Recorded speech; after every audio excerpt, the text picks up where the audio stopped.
All right, hello, class, welcome. My name is Dr. Brant Ellsworth, and this is History 315, Martin Luther King, Jr. All right, I'm excited to have you guys on board in this class this term. I imagine that this will be an important course for many of you as we study the legacy and the heritage of Martin Luther King, as we explore the 1950s and 60s, the era in which Martin Luther King lived and worked, and as we look for connections between the time in which he lived and the speeches in which he gave and the message and meaning direction of his life.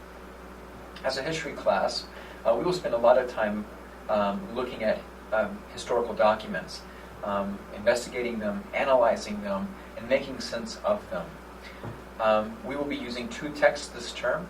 The first text that we'll be looking at is called 1968. This is a text that is geared to give you, the student, many of whom were either children in the 1960s or were not born in the 1960s, to give many of you a general sense to what life was like, give you a sense of some of the important events that were taking place in this year. Because this is a time in which Martin Luther King was functioning. It's also the last year of his life. And so this term we'll begin by looking at the 1960s and making sense of this decade and this era. We will be conducting some field work, some ethnography work, in which I'll encourage each of you to go out into your community, go out into social media, and to find someone who was alive during this era. And I'm going to encourage you to interview them to get a general sense of what they remember about these important historical events, and to see what they remember about Martin Luther King. I know, having had grandparents that I've worked very closely with, having interviewed them, posed various questions, poked at them, trying to get a sense of what they remember about their childhood and upbringing in young adult years, that there's great value in posing questions. It certainly helps after reading a textbook or another text to get that immediate connection with somebody who was there, who lived it, and can share how these events were significant, and certainly shaped theirs and people who they know's lives. One of the purposes in this video is also to give you a general sense of where materials can be found in our Blackboard page and some of the expectations that I have set for you. That you're watching this video tells me that you've already found our Blackboard page, that you've already probably gone through. I will just highlight a few important things for you. First, over here on the left side, or maybe it's your right side. Anyways, over here, you will see professor information. This is one of the more important tabs in that this gives ways for you, the student, to contact me. I'm giving my office number, my email address, as well as my office phone number to you.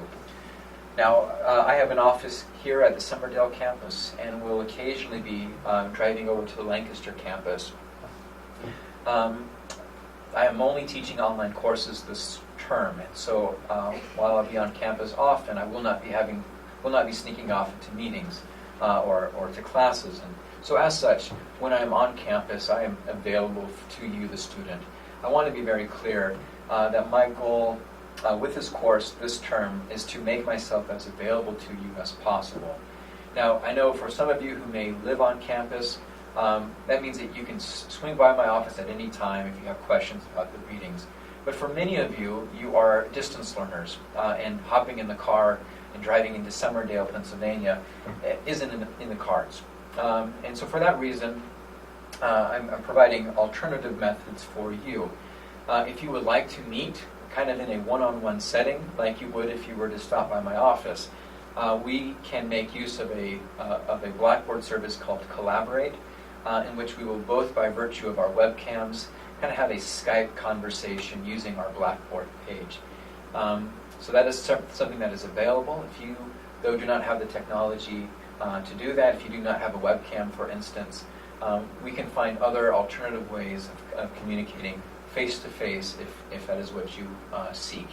If you'd be more comfortable with a telephone conversation, my phone number is listed both in the syllabus and in the professor information tab here, or you can send me emails. I generally respond to emails very quickly. They come directly to my phone, and it's just much easier for me to respond in the moment than respond later at night. So I certainly will try to get back to you as quickly as possible, but promise to get back to you within 24 hours at the latest. All right, beneath the Professor Information tab is the Syllabus tab. And the syllabus is my contract with you. The syllabus explains what we will be talking about this term, provides course objectives that each of you should be able to do at the end of the term, the goals that we've established for this class, and the skills that you should develop. It also includes a list of the assignments, how grading will be conducted, some of the rubrics that I'll be using, and give you a week-by-week description of the assignments and the readings that I'm asking you to do. This is a 300-level history course, meaning that this is intended for upper-level undergraduate students. As such, the expectations for this course are higher than you would find in other lower-level general education courses. Because this is a 300-level class, the readings in this course will be a bit higher than they would have been in a 100-level class. You will be asked to read heavily, roughly 100 pages of text each week, well, especially for the first 3 or 4 weeks. I encourage you to stay current. Make it a habit to find an hour during the day, or perhaps during your lunch break, maybe after the kids have gone down to bed. Find an hour each day that you can devote to coursework for this class. You will find that if you do a little bit each day, you will be in much better shape on the weekend when the assignments are due. So please stay current and do not procrastinate your work. There are various types of assignments, and to show you some of these, I will click here on coursework and go into our first week.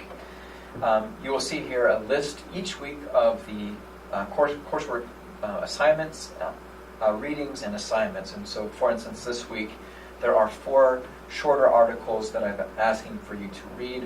One is on netiquette, how to behave properly in an online course.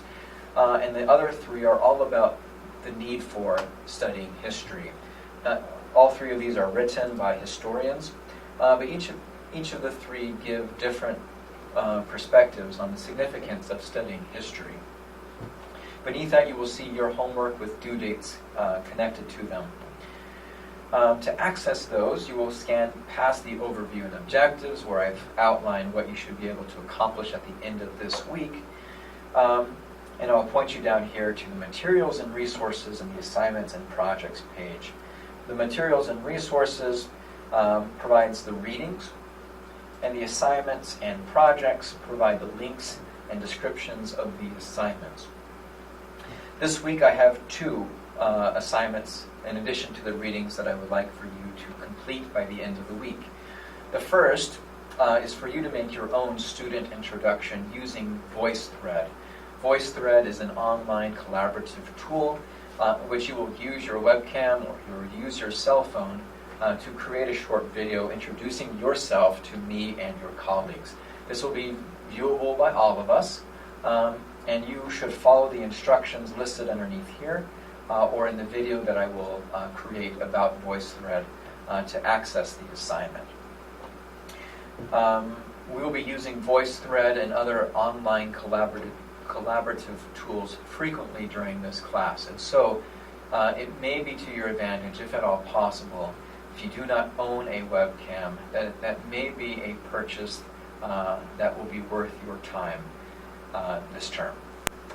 Second, you will find a writing assignment. The instruction and the writing prompt are listed below.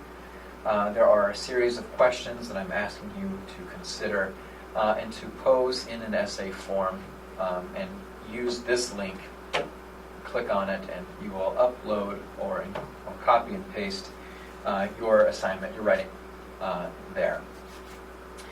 All right, also many weeks we will have what are called discussion boards. Discussion boards are generally due on Wednesday nights. I try to make sure that everyone has a submission in by Wednesday, and then you'll have through Sunday to read your classmates' writing, to choose two which you will comment back on or respond to. This is more than, hey man, great job, I really liked your writing, you're such a good writer. I'm trying for you to move past these meaningless, sorry, they're important, but frankly meaningless responses and getting into the heart of the argument. Read what your colleagues have written and give meaningful feedback. Have they missed something? Are they being short-sighted? Maybe you interpreted the same resource in a different way. Use this chance to engage in a discussion with your classmates. However, this week there will be no discussion board forum. Class, where are we at? We're about 11 minutes in. I think this is long enough for these videos. So I'm going to put an end to it now. Again, I wanted to make sure that you all understand that I am making myself available to you. Please email me, text me, or call me, or whatever you need to do if you have any questions about this course material, and I'll do what I can to help. Good luck to you this week and, of course, this term as we study the life, an important life of Martin Luther King Jr. All right, best of luck. Bye.